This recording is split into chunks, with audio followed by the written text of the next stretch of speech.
യുഎയിൽ പലർക്കുമുള്ള സംശയമാണ് ഒരു general trading ലൈസൻസും ഒരു നോർമൽ ട്രേഡിംഗ് ലൈസൻസും തമ്മിലുള്ള ഡിഫറൻസ് എന്താണ് എന്നുള്ളത്.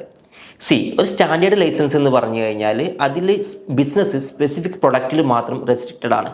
ഫോർ എക്സാമ്പിൾ റീറ്റെയിൽ ട്രേഡ് അല്ലെങ്കിൽ ഇലക്ട്രോണിക് ഗുഡ്സിൻ്റെ ട്രേഡ് എന്നിങ്ങനെ.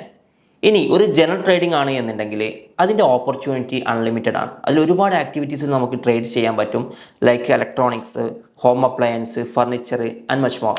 ഇതുവഴി നിങ്ങളുടെ ബിസിനസ് ഡൈവേഴ്സിഫൈ ചെയ്യാനും പ്രൊഡക്റ്റ് റേഞ്ച് വളരെ എളുപ്പത്തിൽ എക്സ്പാൻഡ് ചെയ്യാനും ഒരേ സമയം മൾട്ടിപ്പിൾ പ്രൊഡക്റ്റുകൾ ഡീൽ ചെയ്യാനും നിങ്ങൾക്ക് ഒരു ജനറൽ ട്രേഡിംഗ് ലൈസൻസ് ഫ്രീഡം നൽകുന്നു. പക്ഷേ ചില പ്രൊഡക്റ്റുകൾക്ക് കൺസേൺ അതോറിറ്റിയുടെ അപ്രൂവൽ വേണ്ടി വരും. എന്നാലും ബിസിനസ് റേഞ്ച് നോക്കുന്ന സമയത്ത് അത് വളരെ വലുതാണ്. ഒരു സാധാരണ ട്രേഡ് ലൈസൻസിനെ സംബന്ധിച്ചിടത്തോളം ജനറൽ ട്രേഡിംഗ് ലൈസൻസിന് കുറച്ച് ചിലവ് കൂടുതലാണ്. പക്ഷേ അത് അൺലോക്ക് ചെയ്യുന്ന ബിസിനസ് ഓപ്പർച്യൂണിറ്റീസ് നോക്കുമ്പോൾ ജനറൽ ട്രേഡിംഗ് ലൈസൻസിൻ്റെ വാല്യൂ വളരെ വലുതാണ്. ഓൺലൈൻ ഇ കൊമേഴ്സ് ബിസിനസ്സിലും റീറ്റെയിലും ഒരുമിച്ച് നടത്താൻ ആഗ്രഹിക്കുന്നവർക്ക് ജനറൽ ട്രേഡിംഗ് ലൈസൻസ് വളരെ അനിവാര്യമാണ്.